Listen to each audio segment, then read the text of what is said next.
The cargo hold of the interstellar freighter hummed with an uneasy silence. Dae Kim leaned against the cold metallic wall, his calloused fingers tracing the outline of the plasma pistol hidden beneath his weathered jacket. Outside the viewport, distant stars flickered like scattered diamonds against the infinite black canvas of space. Jae-ho, the shifty Orion sector smuggler, paced nervously, his three-fingered hands trembling slightly. "Just protect her," he muttered, sliding a small data chip across the worn navigation console. "No questions asked." Dae's eyes narrowed. He'd heard those words before, during his days in the Earth Defense Force. Each mission carried weight. But something about this contract felt different. The woman they were transporting wasn't just cargo. She radiated an energy that made the ship's environmental systems flutter unpredictably. Hyde Park sat quietly in the corner, her slender frame wrapped in a simple grey jumpsuit. Unlike typical trafficking victims, she displayed no fear, only a calm, calculated silence that suggested depths far beyond her apparent vulnerability. The ship's proximity alarms suddenly blared. Red warning lights cascaded across the control panels, transforming the calm interior into a pulse-racing battlefield of technology and survival. "Incoming vessels," the ship's AI announced in a neutrally crisp tone. 3 unregistered spacecraft, matching high-intensity combat signatures. Dae's muscles tensed. His combat training from years of interstellar peacekeeping kicked in automatically. These weren't random pirates. They were precision hunters with a specific target. "Heis," he called softly. "Stay behind me." She didn't respond verbally but moved precisely, positioning herself exactly where Dae had indicated, a movement that suggested extensive training of her own. The first plasma burst struck the freighter's starboard shield, sending vibrations through the metal framework. Jae-ho yelped, diving beneath the navigation console while Dae activated the ship's defensive protocols. "Unauthorized entry detected," the AI warned, multiple breach points forming. Mechanical tentacles began cutting through the outer hull, not standard pirate equipment, but advanced reconnaissance drones designed for precise extraction. Each drone moved with an almost organic intelligence, searching methodically. Dae grabbed a specialized pulse rifle from a hidden compartment. The weapon, a custom Earth Defense Force model, could disrupt both mechanical and organic targeting systems. He'd kept it long after leaving official service, a decision now proving fortunate. "Stay calm," he whispered to Hai, who remained impossibly composed. The first drone breached the inner hull, its metallic limbs unfolding like a nightmarish mechanical spider. Before it could fully enter, Dae's pulse rifle erupted with a controlled burst of electromagnetic energy. The drone collapsed mid-entry, its circuits fried instantaneously. "2 more incoming," the AI reported. Chai suddenly spoke, her voice surprisingly steady. "They want me, not the ship, not you." Her words carried a weight that momentarily distracted Dae. Who was this woman? Why were such advanced hunter units pursuing her? More drones penetrated the hull. These were different, more sophisticated, with adaptive camouflage capabilities that made them difficult to track. Dae realized they weren't just searching. They were strategically containing their target. "Emergency faster-than-light jump initiated," the AI announced. The universe outside the viewport blurred. Stars stretched into long, luminescent lines as the ship prepared to escape through quantum tunneling. But escape wasn't guaranteed, not with these hunters. Jae-ho whimpered in his hiding spot, a mix of terror and desperation painting his alien features. Dae knew this mission was far more complex than a simple transport contract. I watched the unfolding chaos with an unsettling calmness. Her eyes, deep and reflective, seemed to hold secrets that extended far beyond this moment of immediate danger. As quantum engines roared to life, Dae realized his simple protection contract had just transformed into something monumentally more significant. Whatever waited beyond this moment would change everything. The ship lurched into faster-than-light travel, leaving behind a trail of confused hunter drones and unanswered questions. End of Part 1. The quantum jump deposited their ship into an uncharted asteroid field near the Crimson Nebula. Twisted rock formations drifted like silent guardians, each massive stone potentially hiding deadly radiation or hidden tracking devices. Day's hands flew across the navigation controls, his muscle memory from years of space combat taking over. The freighter's hull creaked under stress, warning systems blinking with urgent red warnings. "We're not safe," Hai said quietly, her fingers tracing strange patterns on the ship's communication panel. "They'll find us soon." Jae-ho had transformed. From a nervous smuggler to a trembling mess. Sweat dripped from his alien features, creating small pools on the metallic floor. "Who are they?" he whispered.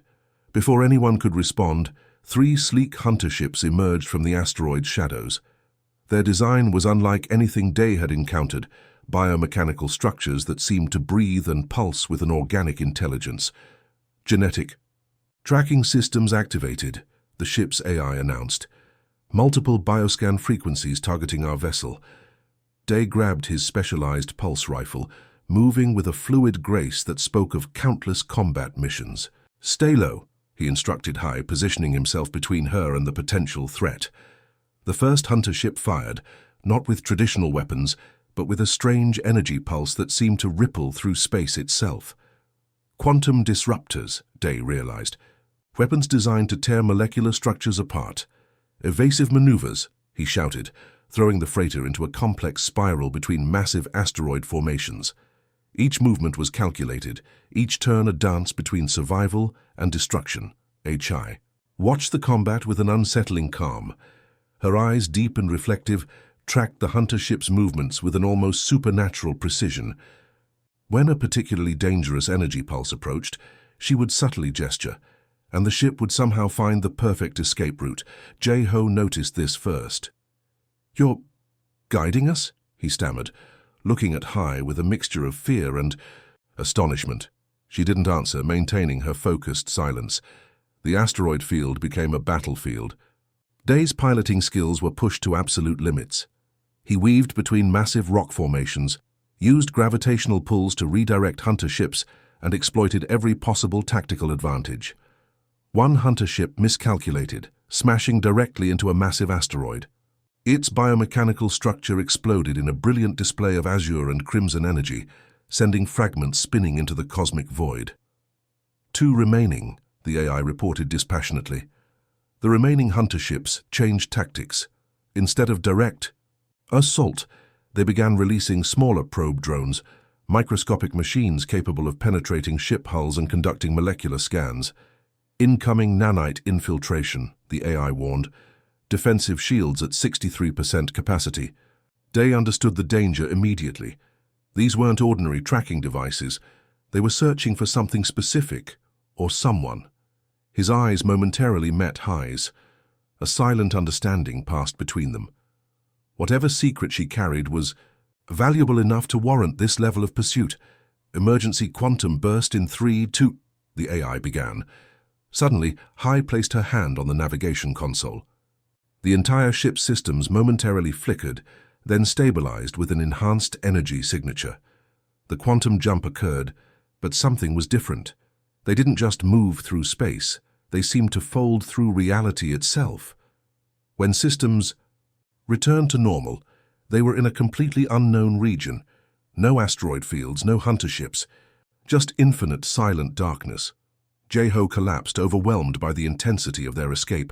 Day turned to Hai, his voice steady but filled with unspoken questions. "Who are you?"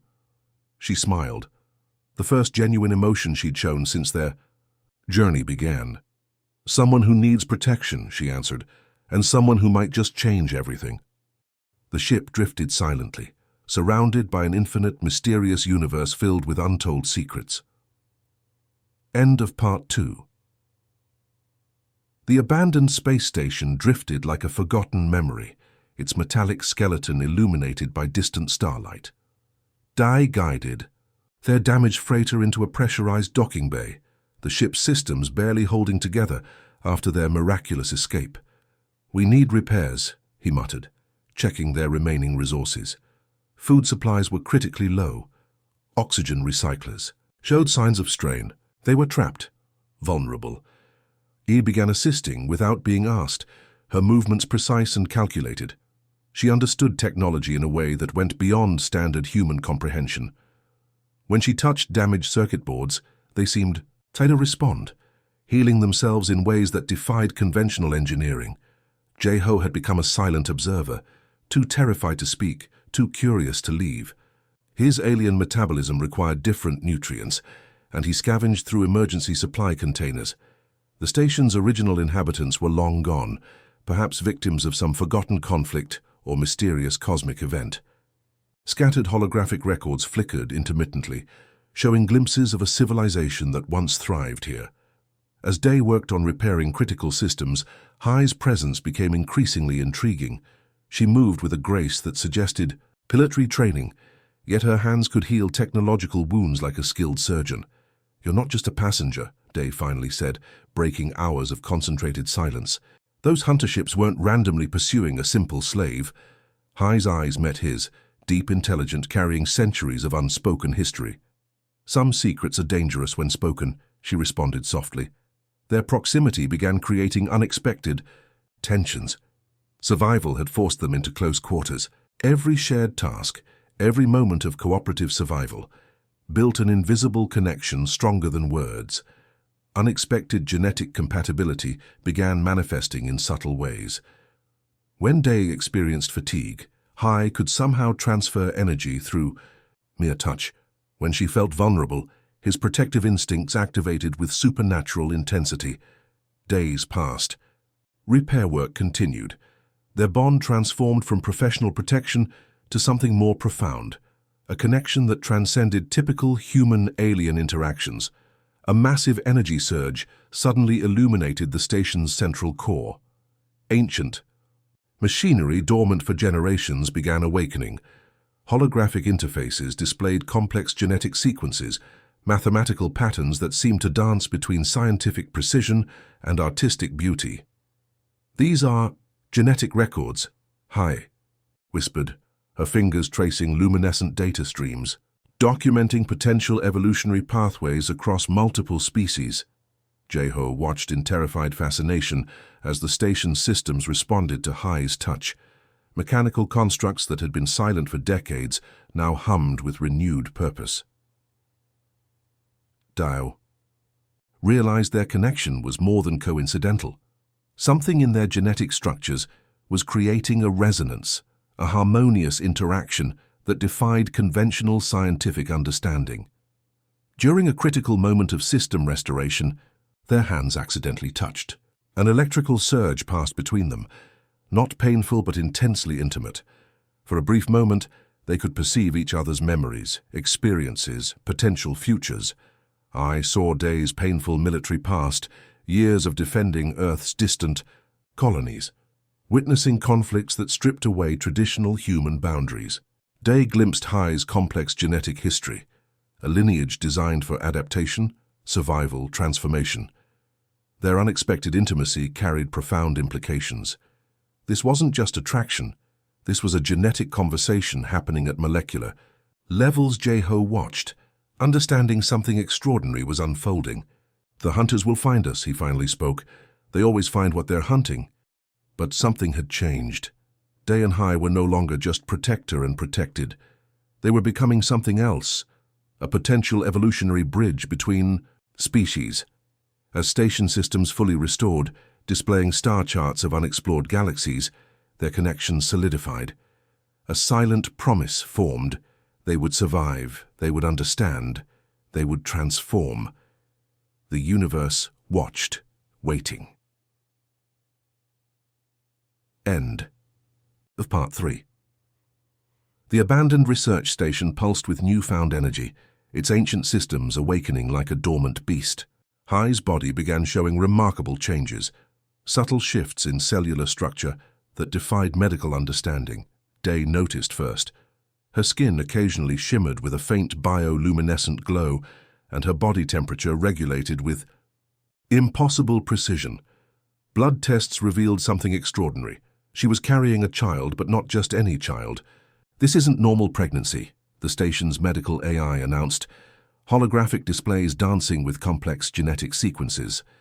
Strands of DNA twisted and reformed in patterns that looked more like advanced mathematical equations than biological structures. Jae-ho kept his distance, fear and fascination battling in his alien eyes. "The hunters will never stop searching," he muttered, continuously scanning external space for potential threats. Mysterious energy surges began occurring randomly. Electronic devices would activate without human interaction. Holographic windows would display fragmented memories, glimpses of ancient civilizations, genetic experiments, cosmic migrations. During one particularly intense moment, Hai's body generated a quantum field that temporarily disabled all electronic systems. Day watched in astonishment as she levitated centimeters above the floor, her eyes glowing with an inner light that seemed to connect multiple dimensional planes. "Our child," she whispered, "will be more than human, more than anything currently existing in known galaxies." Genetic researchers from multiple star systems would have traded entire planetary economies for just a moment of observation. What was developing inside Hai was beyond a simple hybrid. It was a potential evolutionary breakthrough. The station's databases began revealing shocking information. Centuries of suppressed research suggested certain genetic combinations could create beings capable of manipulating fundamental universal structures, beings that could potentially reshape reality itself. Day's military training collided with an emerging protective instinct more powerful than any combat protocol. He understood they were no longer just survivors. They were guardians of something monumentally significant. Alien tracking systems continued searching. Multiple species research vessels prowled nearby star systems, their advanced sensors desperately trying to locate the unique genetic signature. But the abandoned station had become a sanctuary. Its ancient defensive mechanisms, long forgotten, now activated in response to Hai's genetic presence. Quantum shields formed around their location, making them invisible to traditional tracking methods. Jae-ho's role transformed from a nervous smuggler to an unexpected ally. His extensive galactic connections provided crucial intelligence about potential threats. He shared information about mysterious organizations hunting genetic anomalies.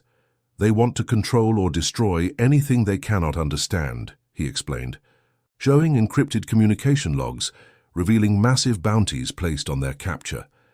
Hai's body continued its extraordinary transformation. Neural pathways expanded beyond traditional human limitations. She could now interface directly with technological systems, communicate through quantum entanglement, and perceive multiple potential futures simultaneously. Day watched, simultaneously, terrified and amazed. The woman he was protecting was becoming something entirely new, a bridge between human potential and cosmic evolution. Sudden energy spikes indicated imminent genetic stabilization. Whatever was developing inside Hai was preparing for its eventual emergence. The station's systems seemed to breathe in anticipation, ancient machines humming with a collective consciousness. "We're creating something the universe has never seen," Hai said, her voice carrying multiple harmonic frequencies. "A being that will challenge everything known about biological potential." Outside, distant star systems continued their eternal dance. Unaware that within this forgotten research station, the next stage of cosmic evolution was quietly taking shape. The child growing inside Hai represented more than a simple birth. It was a quantum leap, a potential reset of everything humanity understood about genetic limitations. Day held Hai's hand, understanding that their connection had become something far beyond personal survival. They were now architects of a potentially transformative cosmic event. The universe watched and waited. End of Part 4. The moment of birth transcended typical biological experiences. Station systems transformed, quantum fields rippling with unprecedented energy signatures. Hai's body became a conduit of cosmic potential, her genetic structure reshaping reality around her. Their child emerged, not crying, but humming with a vibrational frequency that made surrounding metal structures resonate. Infant eyes flickered with multiple color spectrums, perceiving dimensions beyond human comprehension. Day watched, his military-trained hands trembling. This wasn't just a child. This was a living quantum algorithm capable of rewriting fundamental, universal rules. Jae-ho's alien physiology detected the transformation immediately. "The cosmic balance is shifting," he whispered, multiple eyelids blinking in rapid succession. Tracking vessels from various galactic civilizations converged simultaneously. Advanced sensor arrays detected the extraordinary genetic event. Hundreds of species understood something monumentally significant was happening. The child, unnamed but powerful, began demonstrating capabilities that defied scientific understanding. Electronic systems responded to mere infant thought patterns. Quantum entanglement became a playful manipulation, not a complex scientific concept. Holographic displays across the abandoned research station began showing potential future scenarios. Timelines branched and merged, revealing multiple potential evolutionary paths for sentient civilizations. "Our child will change everything," Hai said, her voice carrying multiple harmonic frequencies. "Not through violence, through understanding." Alien research vessels surrounded their location, their advanced technologies attempting to penetrate the station's quantum shields. But the shields responded to the infant's bioelectric field, adapting, transforming, preventing any unauthorized entry. Military command centers across known galaxies received fragmented intelligence. Quantum communication networks buzzed with speculation. What was this unprecedented genetic event?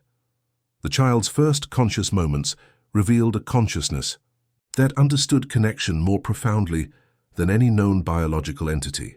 Languages became instantaneous translations. Complex mathematical equations formed like breathing patterns. Day realized their child represented more than a biological milestone.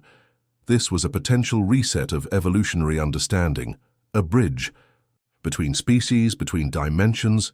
Genetic researchers would spend centuries studying this single moment.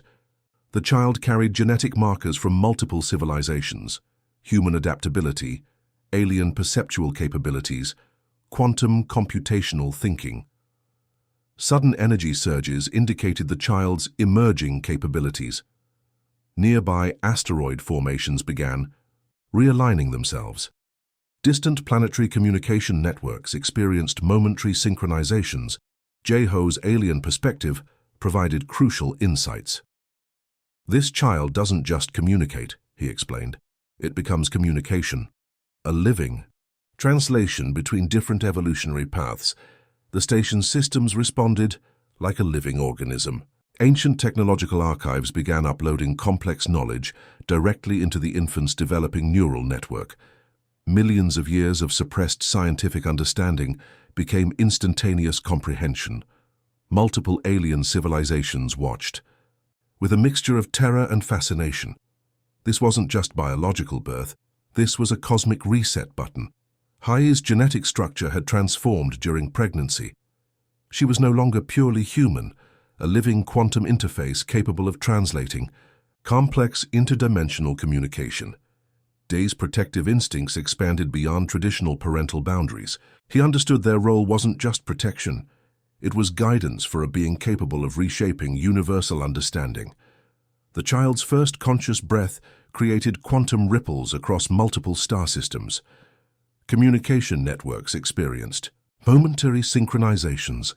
Advanced civilizations detected something extraordinary was emerging. "We are witnesses," Hai said, her voice carrying multiple harmonic frequencies. "Not creators, witnesses to a transformation larger than ourselves. Alien." Observation vessels maintained respectful distances. Something unprecedented was happening, a potential evolutionary bridge that challenged everything known about biological potential. The abandoned research station became a sacred space, a location where cosmic evolution demonstrated its most profound capability. Transformation wasn't about destruction, it was about understanding. Their child represented hope, not for a single species, but for collective universal potential. The universe watched and transformed. End of Part 5.